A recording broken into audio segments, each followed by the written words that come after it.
Mudi nishajua tayari kila kitu ulichokipanga. Yaani sikukuu kunikimbia mimi sikukuu hii. Sasa Mudi nishajua kila kitu, kumbe sikukuu umenikimbia ndugu yangu. Mbuzi umeenda kumchinjia Mbagala huko. Nakuja nyumbani kwako nyumba nzima sikuti hata mtu. Nakwambiaje, ngoja tuanze kuonyeshana roho mbaya sasa mtaani. Sikukuu zishaisha. Tayari zishaisha, sasa tunakutana mitaani sasa. Ngoja tuonyeshane roho mbaya. Simuonyesha roho mbaya wewe. Ngoja tuonyeshane roho mbaya sasa kudadadeki. Sio kuninyima mbuzi wewe Mudi. Yaani nakuja nyumbani sikuti hata mtu kweli? Yaani hata watoto sikuti hata sisikii ng'ang'a. Wote umewasafirisha Mbagala wote. Na mbuzi umeenda kumchinjia. Nishasikia taarifa zako. Na yani wewe subiri sasa tuanze kuonyeshana roho mbaya. Tutaonyeshana kweli roho mbaya Mudi. Yaani Mudi sio kuninyima mbuzi mimi. Mbuzi anauma ukimkosa Mudi.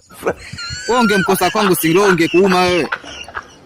Subiri sasa tuonyeshane roho mbaya. Ngoja na utarudi. Kwani utakaa huko? Si unamalizia mifupa nini hiyo? Ngoja utarudi. Kata simu.